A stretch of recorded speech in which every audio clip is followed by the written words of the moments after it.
Estamos en ya la segunda emisión de iBooker. A su salud. Y bien, espero que tengan una muy bonita noche. Este viernes 11 de septiembre, que pues algunas personas lo rememoran dependiendo de la geografía en la que se encuentren o de la ideología que tengan. Unos rememoran el 11S de las Torres Gemelas y otros rememoran la trágica muerte del presidente Allende. ¿Cómo se llamaba? Salvador Allende, que pues fue destituido después de un golpe de estado por la junta militar en Chile en 1973, gracias al grandísimo apoyo de los americanos, que siempre han velado por la democracia de Latinoamérica. Muchas gracias, American citizens. Bueno, eso es ironía, ¿verdad? Y sarcasmo, obvio. Y bueno, pues también yo creo que va a ser recordado como la fecha en la que reprimieron la protesta de la toma pacífica de la Comisión de Derechos Humanos aquí en Ecatepec, desde donde yo transmito, y reprimieron a las mujeres, a las víctimas de violencia de género. También va a ser recordado por eso en un tiempo. Entonces, pues no sé, los septiembres luego son muy agitados en cualquier año. Y obviamente no hay nadie ahorita conectado, así que va a seguir divagando, haciendo cosas. Y bueno, ya si no se conecta nadie, pues no importa, yo voy a seguir hablando aquí al aire, esperando que alguien escuche alguna vez esto que tengo que decir. Pero bueno, ni modo, eso es la triste historia de las personas que no tenemos 10,000 seguidores, que no tenemos los cientos y los miles de seguidores que tienen a veces los países. Yo me pregunto cómo le puedes para tener 10,000 seguidores. Esa es una cosa que le tienes que dedicar tiempo, le tienes que dedicar espacio, tienes que planear todo. Y bueno, pues es que ciertamente, ¿quién tiene tiempo de hacer eso? Sinceramente, entre el trabajo, la escuela, la tesis, pues está difícil, ¿no? Pero bueno, poniéndole empeño, yo creo que en 2 años o 3 años yo creo que ya podría ser influencer del libro, y a lo mejor hasta me invitan a una feria de libro, ¿no? Eso estaría súper cool, pero pues le tendría que dedicar mucho tiempo. Y obviamente es algo que a veces no tengo. Bueno, sí tengo, ya no sé.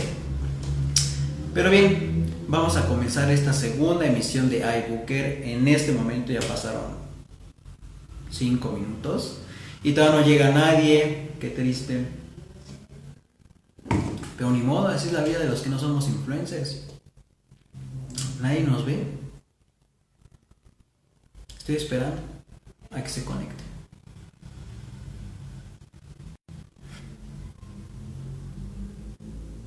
Nadie se conecta. Carajo. Pero bueno, ¿qué quería, verdad? Pues ya vamos a comenzar de una vez. Y bien, en este segundo episodio de iBooker vamos a hablar de un escritor mexicano que tiene mucha fuerza, que tiene, bueno, no sé si decir relevancia, pero que ha escrito muchísimo, y el trabajo que él hace es un trabajo de grande profundización, un trabajo de intelecto, porque es algo que este escritor le ha dedicado muchos años a este tema, que es el tema de la frontera, y pues lo ha abordado desde tanto lo intelectual como desde lo literario, incluso también desde su propia vida. Es un sujeto que jamás ha salido de la frontera. Él se dice que es de la frontera y que va a morir ahí, y esto es algo bien interesante. ¿De quién estoy hablando? Pues de Heriberto Yepes. No imprimí una fotografía de él, pero pues ya ni modo, lo pueden buscar. Y aquí está el libro del que vamos a hablar el día de hoy. Al otro lado de Heriberto Yepes. Obviamente lo van a leer al revés, pero pues ni modo, ¿no? Y bueno, ¿quién es Heriberto Yepes? Heriberto Yepes nació en Tijuana en 1978. Y él estudió en la universidad de ahí en Tijuana. sus temas son sobre la frontera, sobre Tijuana. Él es profesor de la universidad ahí en Tijuana, tiene una cátedra. También ha dado clases en la Universidad de California en San Diego. En Harvard también ha dado clases. O sea, pues que no es cualquier gato, ¿no? O sea, es una persona con trayectoria intelectual enorme. Ha ganado muchos premios literarios aquí en México y también en Estados Unidos. Y se destaca más por su trabajo académico y como crítico. Él tiene una página, o tenía una página, ya no la tiene, no la encontré, que se llama Border Destroyer. Y ahí publicaba ensayos muy, muy buenos sobre la frontera, sobre teoría postcolonial, y escribía cosas increíbles. Sin embargo, como tiene una visión tan crítica de la realidad mexicana, de la frontera y de la literatura, pues es alguien que no es muy querido. Es alguien que en la academia, en los escritores, en México no lo quieren por eso mismo, porque es demasiado crítico. Entonces él de esta manera como que se ha recluido exclusivamente a la frontera. Él tenía un Twitter y era una de las voces más lúcidas y más críticas que había con respecto a los comicios electorales de 2018, y todo lo que dijo acertó el sujeto, pero pues realmente nadie lo escuchaba, lo tiraban de hecho de loco, ¿no? Yo creo que decía que con López Obrador se iba a militarizar más el país y que iba a ser más neoliberal que nada, y atinó a todo. Por eso mismo que él es muy crítico, él es y muy lúcido en su pensamiento, pero por eso mismo no es querido dentro del círculo así de la academia, de los círculos de las élites intelectuales del país. Y bueno, él también es escritor, escribe literatura muy buena, he leído otros libros de él, son excelentes. Y bueno, y ya, o sea, ese es el resumen de Heriberto Yepes. Ahora vamos a ver qué onda con este libro. Este libro fue publicado por Planeta, entonces, de cierta manera hay una chamba ahí de una agencia literaria para que la hayan publicado en Planeta. Y también él ya tiene un valor simbólico muy grande dentro de la industria editorial, y eso pues está muy chido. Y ahora bien, ¿qué onda con esta novela? ¿De qué trata? La novela trata de un adicto al foco. El foco es una especie de droga muy fuerte y barata, que se hace, según el libro, que se hace con ácido de batería, con veneno para rata, con una tierra rara, no sé qué, y con restos de cocaína y de heroína, ¿no? El nombre porque los adictos a esta droga suelen tomar bombillas de foco, poner ahí el foco, calentarlo y lo fuman. Entonces, de ahí tiene el nombre, por la forma en la que se consume esta droga, foco. Y quien consume esta droga, pues es Tiburón, nuestro protagonista, un adicto al foco que se dedica a la pollería. O sea, pero no a la pollería de vender pollos, ¿no? Sino a ser pollero, a pasar migrantes al otro lado, a Estados Unidos. Aunque aquí no se menciona Estados Unidos como tal. Él tiene maneja como una especie de motel en la que resguardan los migrantes en tanto esperan a que haya condiciones para que los crucen al otro lado de la frontera. Y Tiburón maneja este negocio, o más bien ayuda en el negocio a sus medios hermanos, que son Yulai y Quintero. Son dos medios hermanos que él tiene. El lugar se los heredó su madre, que también se dedicaba a ser pollera. Y bueno, pues vemos esta trayectoria de este adicto del foco, haciendo esta chamba, pero tiene una historia detrás, ¿no? De una ruptura amorosa que todavía lo persigue y que por eso se vuelve adicto a esta droga y busca una nueva forma de vida dentro de esta ciudad fronteriza que es Ciudad del Paso. ¿Y qué es lo que pasa, no? Se enamora de una migrante, pero por desgracia esta migrante no lo quiere, no lo busca, sino que únicamente lo utiliza para cruzar la frontera, ¿no? En el libro pues ahí se puede leer eso. Y también Es la historia también de la ciudad del Paso, ¿no? Esta ciudad fronteriza que no está ni en el norte ni en el sur, sino que está como en medio. Es una cosa ahí bien súper extraña. Y esta es otra cosa bien interesante, que lo que me llamó muchísimo la atención de esta novela fue el espacio, ese espacio como simbólico, que es la frontera, la ciudad del Paso, como un lugar que depende de otra ciudad que en la novela se llama Sunny City o Ciudad Soleada, y que está del otro lado de la frontera, el norte como ellos le dicen, y que sirve como una alegoría de un paraíso terrenal que todos están esperando cruzar. Y esto es aquí donde se pone interesante, porque Ciudad del Paso es en el propio nombre lo dice, es una ciudad de paso. Pero ¿de paso para quién? Pues para los propios habitantes, los migrantes, los turistas, gringos que van a esa ciudad. Y es aquí donde también se pone interesante esta onda, porque es como una ciudad en la que están esperando cruzar, están esperando llegar al otro lado de la frontera para tener una vida mejor. Y esto a mí me hizo recordar muchísimo este pasaje de la Biblia, ¿no? En la que el pueblo de Israel están en un lado del río Jordán, esperando cruzar, esperando indicaciones para que crucen y ellos lleguen a la tierra prometida. Entonces podríamos poner que la ciudad del Paso y la frontera son como el río Jordán, y ese pueblo está esperando para cruzar, ¿no? Llegar a Sunny City, esta como tierra prometida, esta tierra donde absolutamente todo es mucho mejor, la ciudad, hay más oportunidades de trabajo y una oportunidad de una mejor vida. Sin embargo, lo que te propone esta novela es que nunca nadie puede cruzar Ciudad del Paso.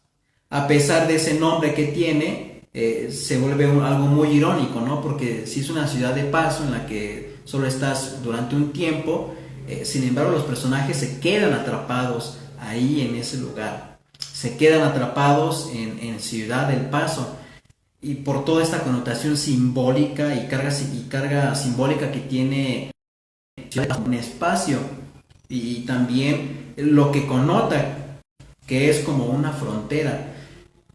Pero tenemos una descripción más amplia, ¿no? de cómo está conformada Ciudad del Paso.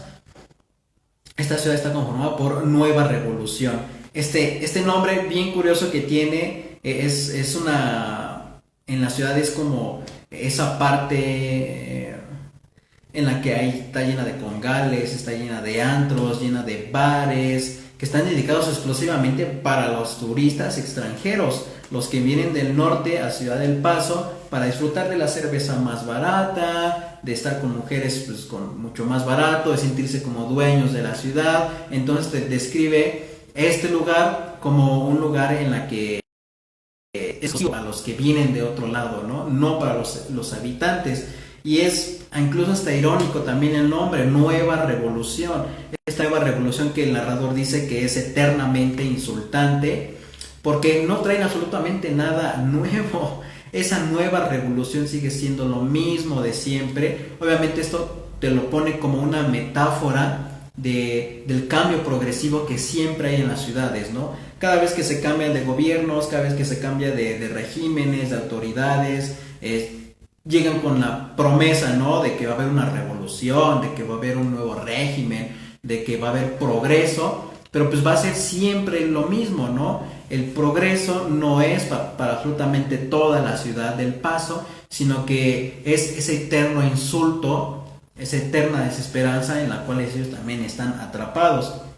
Y también hay otra parte bien interesante, que es el de las maquiladoras. Las maquiladoras nos las describe cuando el personaje anda de un lado para otro lado de la ciudad, que las maquiladoras siempre están zumbando. Y esto también es bien interesante. De hecho hay una parte que a mí me gustó muchísimo, y se las voy a leer, que nos describe qué onda con las maquiladoras. Y dice: de todas las cartolandias de Ciudad de Paso, el Matamorros era la más peligrosa, la más despiadada, desoladora y cínica. De las 20.000 ciudad, casi una tercera parte se encuentra ahí y casi una cuarta parte en las ensambladoras. A ese lugar se le llama así porque los asentamientos humanos han barrido con los grandes cerros hasta convertirlos en morros. Y también porque, dada la batalla cotidiana, a cada rato las noticias reportan que otro morro, niños de 7, 8, 9 años, fue hallado acuchillado o muerto a punta de botas, balas o batazos. Y pues ya, ¿no? O sea, es nuevamente este espacio de la frontera que nos está describiendo el narrador. Y otra cosa, el Matamorros y la Pasadera, que ya aquí se describió que es el Matamorros, ¿no? Un lugar donde no hay ley, donde venden drogas y donde están muy cerca también las maquiladoras. Eso es muy interesante y el autor ahí nos quiere decir también algo, ¿no? Con esta relación que hay entre estos diferentes espacios que están conviviendo tan cerca. Y también hay otra cosa muy interesante, la pasadera. ¿Qué es la pasadera? Se supone que están en la frontera, están las garitas, pero la pasadera es por donde van los migrantes para llegar al norte. Entonces te la describe como un no lugar, como un lugar que no existe. Un lugar en el cual si tú entras ya jamás vas a poder salir, y de hecho es lo que le pasa al protagonista cuando entra a la pasadera. Eso es muy interesante porque es un lugar entre dos países y que sin embargo no existe como tal. Es un lugar que tampoco tiene ley. De hecho hay una parte bien interesante en el libro en la que cruza la frontera y después de caminar tantísimos días el protagonista a punto de morir se encuentra con que en medio del desierto están construyendo un muro. Y ahí tienen a migrantes como esclavos construyendo el muro, y se da cuenta que es preferible para los migrantes trabajar ahí que morirse en el desierto. De hecho hay una parte en la que dice, pues para esto han llegado, ¿no? Ahí a trabajar, pero, o sea, en medio del desierto construyendo muros. Eso es como muy raro, ¿no? Y se pone a la vez como muy surrealista la narración, ya casi al final de la novela. Si ustedes han leído realismo mágico, no sé, 100 años de soledad, algunas novelas, Juan Rulfo, por ejemplo, que tiene estos pasajes como muy surrealistas. Los hay también aquí en esta novela, más cuando ya está cruzando la frontera, y eso pues ya nos está diciendo algo muy específico el autor. Y otra cosa bien interesante es que menciona que toda la ciudad es narco. O sea, todos están involucrados con el narco o con ser pollero de cierta manera, con la trata de personas. Y obviamente nos está hablando de una ciudad que no es nada amable con sus habitantes. Ciudad del Paso no es una ciudad para habitar, sino de pasada, para los migrantes, para los propios habitantes. Ellos están en el no lugar, están en el medio de la nada. ¿Por qué? Es porque siempre hacen referencia, es que Marisa, una de las personajes, estuvo en el sur, ¿no? Y por el sur se refieren a todo lo que está abajo de la frontera. Y cuando dicen al norte es todo lo que está encima de la frontera, o sea, al norte, ¿no? Entonces, ¿qué es la frontera? Algo que está en el medio, algo que no es el norte ni que es el sur. Esto que está totalmente en medio es lo que uno podría decir, bueno, sería el lugar de las infinitas posibilidades, ¿no? El lugar de las infinitas oportunidades, algo que está en medio, pero es que realmente no lo es. Es un lugar pues totalmente lleno de desesperanza, es un lugar hostil, en la cual conviven estas formas de explotación que de las maquiladoras, pero también estas formas de adicción, estas formas de engancharse con la droga, ¿no? Cuando dice en una parte de la novela, todo en Ciudad del Paso es narco, porque, o sea, los niños te los describe que traen armas, ¿no? Que son sicarios, los niños también se drogan, las mamás embarazadas, los migrantes también se drogan, todas las personas en las maquiladoras que trabajan ahí se drogan para aguantar esas jornadas tan extenuantes de trabajo o para los dobles turnos, y que por eso siempre las ensambladoras y maquiladoras están trabajando. Por eso mismo, ¿no? Porque se drogan los trabajadores y es algo que está como negado, ¿no? Es algo que el autor, el protagonista, como él es adicto propiamente, él es el que nos dice, es que realmente toda la ciudad es narco, ¿no? Aquí todos se drogan, aquí todos tienen algo que ver con el narcotráfico. Sin embargo, no es el tema central de la novela, sino que el tema central es otro, y es precisamente el de la frontera. ¿Qué es la frontera sino este no lugar? Y eso es lo que lo hace muy complejo a la frontera, ¿no? Donde hay turistas gringos, pero también hay inmigrantes de todos lados, pero también están como los habitantes que no se sienten propiamente de su ciudad, ni se sienten identificados con ella, sino que están siempre viviendo a la sombra de Sonny City, como se llama, a la ciudad en la que siempre menciona. Obviamente pues todo esto es alegórico, ¿no? Uno puede pensar en Ciudad del Paso o El Paso, Texas, o puede pensar en Laredo, puede pensar en Tijuana, que es lo más probable, o puede pensar en todas las ciudades fronterizas que hay entre México y Estados Unidos. Y esto es también interesante, porque una parte el autor menciona la frontera la han construido los norteamericanos y no propiamente los mexicanos. Y bueno, pues ya pasamos a otra cosa. Hablando de este ambiente y de este espacio hostil, es algo que también impacta obviamente en los personajes. Los personajes imbuidos en este ambiente hostil, como que forman parte de esta ecología de la frontera, y por lo tanto están como muy imposibles, o sea, como que todos los personajes están imposibilitados para tener relaciones emocionales profundas, para sentir afecto, por otras personas. ¿Por qué? Porque en la sociedad de Ciudad del Paso, el tejido social, como lo llaman, pues está atrofiado.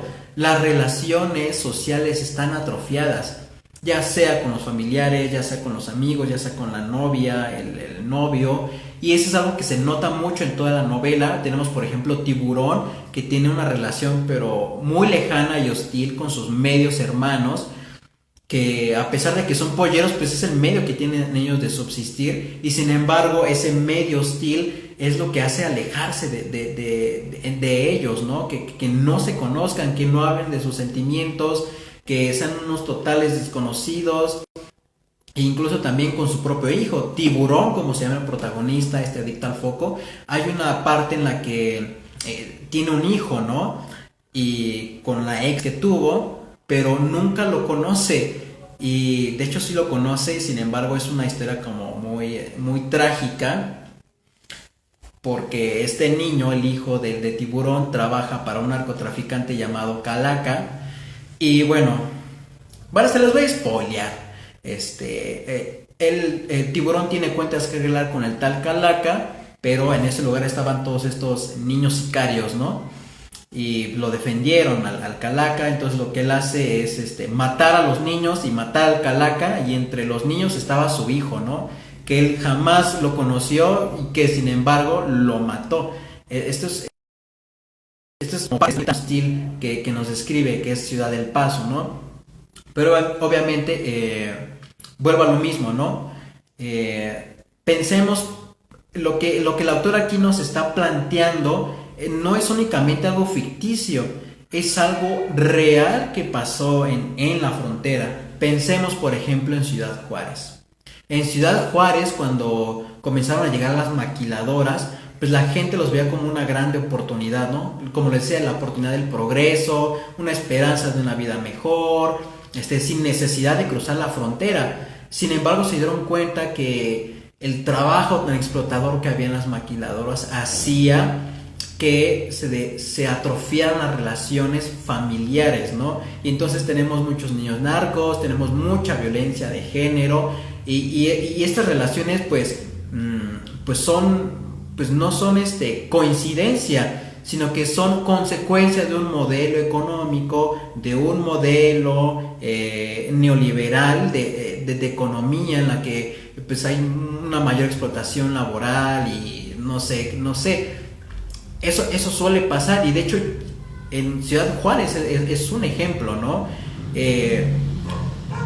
No es coincidencia que en Ciudad Juárez en los 90s, cuando llegaron las maquiladoras, también comenzó a haber mucho narco, comenzó a haber mucha violencia de género, comenzó a haber una atrofiarse las relaciones sociales, a degradarse el tejido social. Eso es algo que está muy estudiado, que Heriberto Yepes son uno de esos temas, ¿no? De preguntarse, oigan, pero pues ¿por qué, no?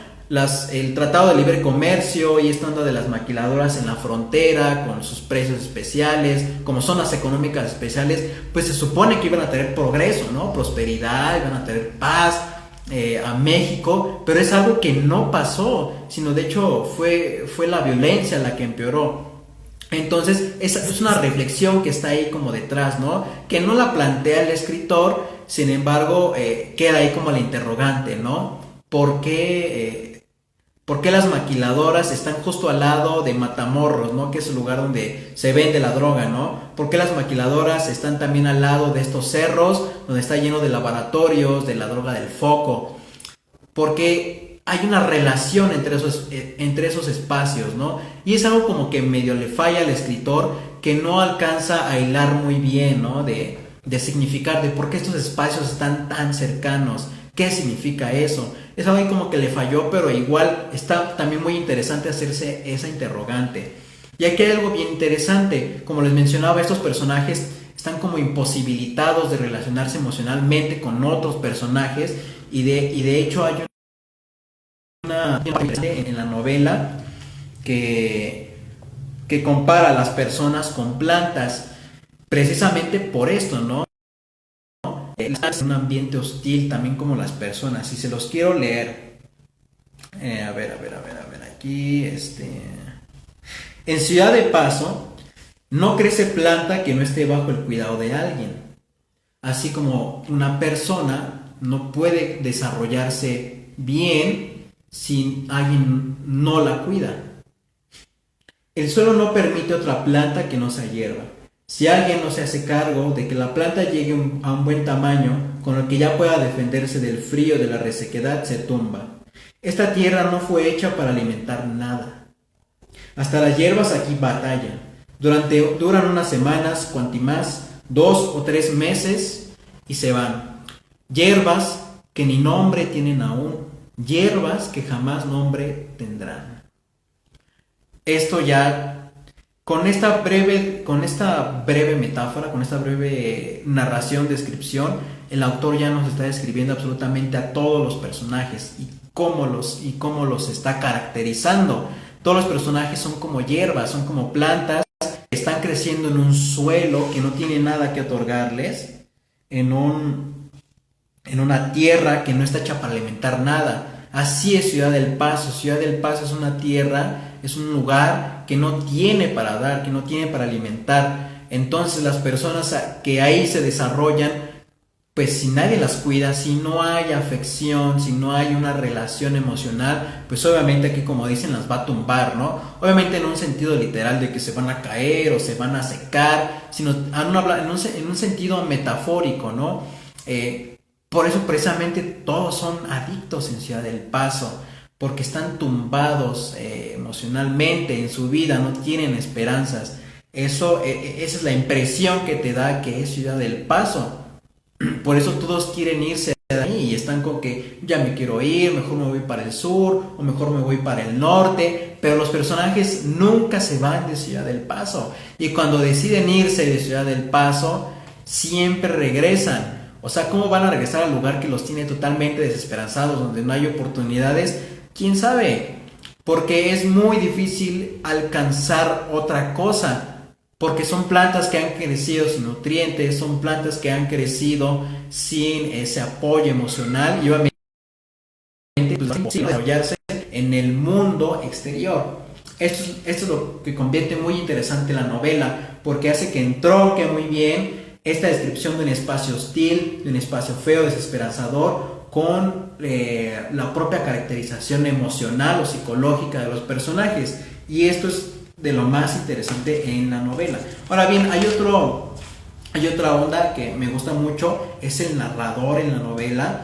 Este narrador nunca juzga a los personajes, es como muy neutro, sin embargo, como que no te narra mucha acción, es decir, no narra actos seguidos como de se bajó del carro, caminó, abrió la puerta del restaurante, se sentó, pidió algo de comer. No es muy así, sino que combina tanto la acción como el pensamiento de los personajes. Es como que el narrador se mete dentro de la cabeza de los personajes y nos empieza a mostrar qué es lo que están pensando, ¿no? Por ejemplo, no sé qué es lo que piensan de una relación que tuvieron hace años. Y entonces es como una narración muy, muy equilibrada. No es una narración lineal, porque estamos dentro también de la mente de un adicto, ¿no? Que es el tiburón. Entonces esta mente de adicto es a veces muy frenética, tiene lagunas que luego intenta llenar con otras cosas, que a veces que resultan que no son verdad. Y este es también algo bien interesante, porque este es un narrador que no sabemos si nos está contando la verdad. Y no sabemos si nos está contando la verdad o lo real, porque nos está narrando desde la propia perspectiva de los personajes, de este personaje adicto. Eso está bien chido.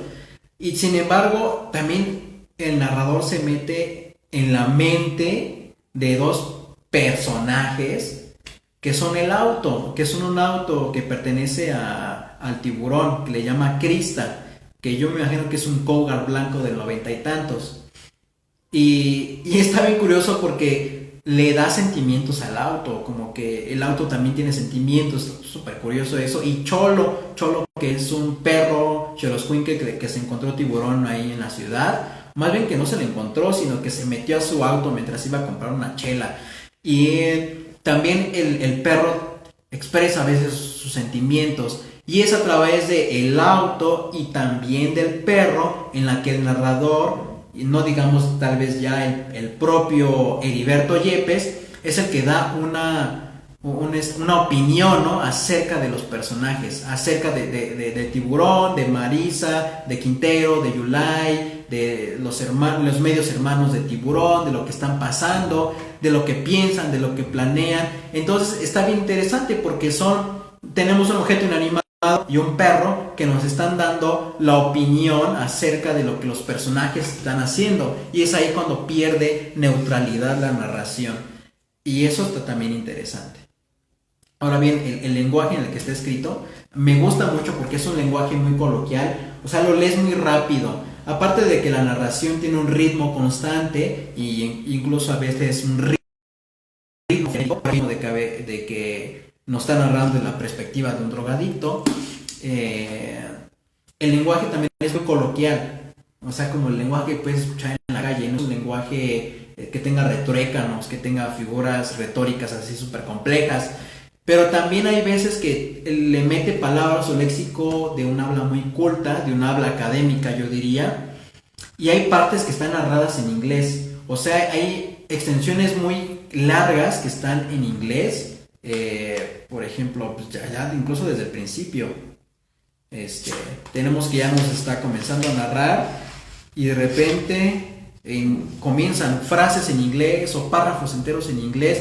Eso también nos habla, ¿no? Este aspecto del lenguaje como el lenguaje en una frontera, ¿no? Que no es ni español, que no es tampoco inglés, que no es ni coloquial y que no es tampoco un lenguaje culto. El propio autor jugó con este concepto que construye acerca de la frontera en su novela, y este concepto de frontera se encuentra en absolutamente todos los elementos de la propia novela, del espacio, de los personajes, del propio lenguaje, de la propia narración.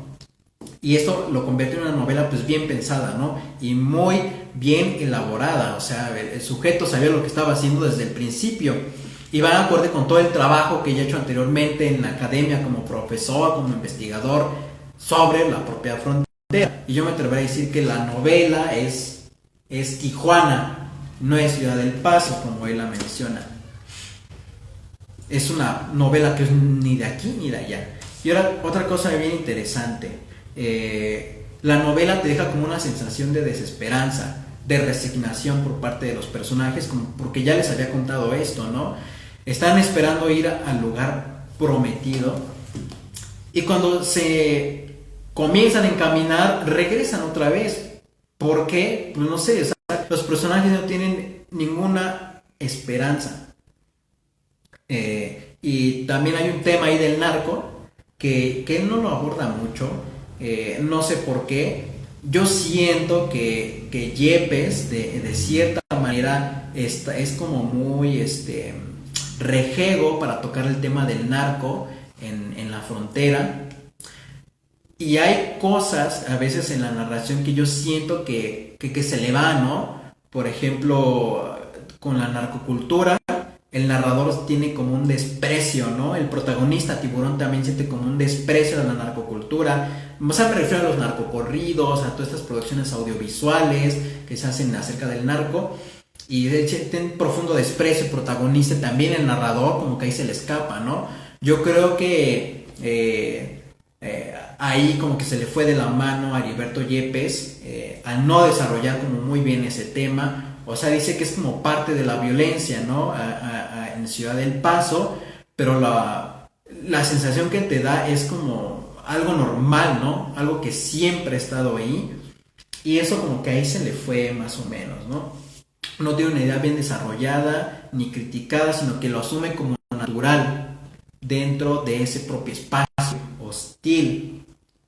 Pero hay una parte bien interesante que hace al principio del libro, creo que en los primeros capítulos, en la que el tiburón se va con su medio hermano Yulai a un antro, que fueron por un espectáculo, una especie de stand-up, en la que participa un travesti, que es como un monólogo que hace con las personas que van a ese antro a escucharlo. Y este es bien interesante porque introduce realmente una severa y muy incendiaria crítica hacia los habitantes del Paso, ¿no? Como que los intenta zarandear, decirles, oigan, despierten, carajo, o sea, están muy mal todos ustedes. Obviamente es una crítica muy fuerte que yo siento que el propio autor introdujo ahí su voz muy personal dentro de ese personaje que se llama La Doña, así nada más. La Doña es un travesti que hace este show, ¿no? Este stand-up. Y que pues, la gente se ríe, ¿no? O sea, es como bien curioso. Es como si tú fueras a una sesión con tu psicólogo, ¿no? Y el psicólogo te está diciendo tus netas, te está diciendo tus verdades en lo que estás mal, lo que estás haciendo mal, lo que debes de cambiar, lo que ya no debes de hacer, y tú nada más te estás carcajeando, tú te estás riendo, ¿no? Más o menos algo así es esa escena, porque la doña les dice las netas a todos los habitantes de Ciudad del Paso, y es que ustedes son unos mediocres, ustedes son unos buenos para nada, ustedes nunca van a salir de este hoyo por esto y aquello, y la gente se ríe, ¿no? Esto es algo como bien con un tono muy cínico en esta parte de la novela. Yo creo que son como 4 o 5 hojas que tienen una relevancia significativa dentro de la novela y que cierra precisamente todo este concepto de frontera que se desarrolla a través de todo el libro, ¿no? Como no lugar, este lugar en donde todas las cosas pueden ocurrir y que sin embargo no pasan, y también como no lugar en la que los personajes están totalmente atrapados, ¿no? Esto me recuerda obviamente a otras novelas, ¿no? Franz Kafka, por ejemplo, con la Metamorfosis. Este personaje que está atrapado dentro de este cuerpo de insecto, que está como incomunicado con el mundo y que espera morir. Más o menos por ahí también va esta onda, ¿no? De la frontera es un lugar del cual tú no puedes escapar, del cual estás incomunicado prácticamente con todo el mundo exterior. Y esto es lo chido de Heriberto Yepes, al otro lado. Lo pueden conseguir, yo no recuerdo, yo creo otro tema que estuvo muy candente el día de ayer, y es esto. Y es esto. Reclamo de Fernanda Melchor por compartir el PDF de su novela Arrasa y crea debate en redes. Veanla, Fernanda Melchor. Si no la conocen, tópenla. Vamos a hablar de ella la próxima semana. Pasó algo en redes. Y es que Fernanda Melchor se enteró de que alguien estaba compartiendo su novela, Temporada de Huracanes, una novela buenísima, en Twitter, obviamente gratis, en PDF. Entonces ella se molestó y escribió un tweet que decía, lo voy a citar, mejor den las nalgas si quieren verse generosos y no mis PDF y no novelas. Y esto causó un revuelo gigantesco en redes. O sea, ahí andaba comentando Emiliano Monge, Sara Uribe, Carla Faesler, Despixelada, Brenda Navarro. Se metieron editoriales en la discusión ahí en Twitter. No, o sea, se daban unos trancazos bien buenos. Julián Herbert también ahí estuvo comentando. Todos los que menciono son escritores mexicanos. Y se armó esto, ¿no? De que los derechos de autor, que por qué nos quitan el dinero, nosotros los escritores, bla, bla, bla. Y bueno, es que esto tiene muchas aristas, ¿no? Tiene dos lados. Por un lado está el de pues, los escritores pues, mal pagados, que pues, las regalías les dan casi limosnas, ¿no? Por el trabajo que ellos hacen. Y por el otro lado, pues están los lectores que también están precarizados, que a veces no tienen dinero para comprar pues tantos libros, para comprar los libros que usan para la escuela. Los que estudian literatura, pues obviamente leen mucha literatura, y la mayor parte de lo que leen pues son fotocopias o PDFs, porque pues está muy cañón andar comprando libros a cada rato, y más si no eres rico. Entonces están estas dos aristas, ¿no? Fernanda Melchor, ¿qué es lo que defendía? Bueno, pues ella defendía toda esta onda de los derechos de autor, de que comprar piratería o adquirir PDFs chafas, pues afecta a la industria del libro. Y de cierta manera ella tiene razón en el sentido que detrás de la industria del libro no únicamente hay editorial y escritor, hay toda una cadena de procesos enorme para que desde que el autor está ahí tecleando en su computadora o en su máquina de escribir, o los más bohemios o románticos escribiendo, hasta que llega hasta tu casa un libro, hay todo un proceso gigantesco. Editores, comentadores, diseñadores gráficos, fotógrafos incluso, correctores, ya cuando está los que imprimen los libros, los transportistas, las personas que trabajan en las librerías. Todo eso es una cadena enorme para que tú tengas un libro. Y de cierta manera Fernanda Melchor lo que hace es defender eso, ¿no? Porque sí se está afectando a toda esa parte que no vemos de los libros. Cuando hay un PDF pirata por ahí circulando, cuando hay las fotocopias, ¿no? Sin embargo, Melchor no están viendo también la otra parte, que es algo, este es un problema muy complejo, porque ¿qué es lo que pasa, no? Con los PDFs. Nadie lucra con los PDFs. Es muy raro la persona que un libro lo escanee y lo ande vendiendo, ande lucrando con ello. Es muy raro.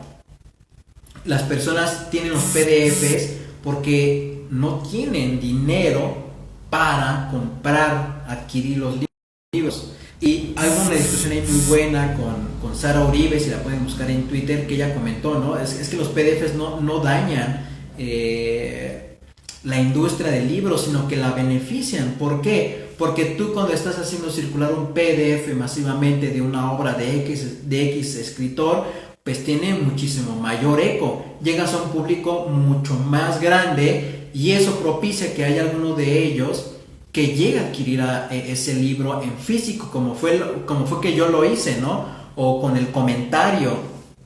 El libro de Fernanda Melchor, Temporada de Huracanes, que es buenísimo, yo lo compré, o sea, hice el esfuerzo de comprarlo en 2018 porque había escuchado cosas muy buenas de él. Entonces, pues también circulan los PDFs y te pones a pensar, bueno, y es que de los dos lados tienen razón.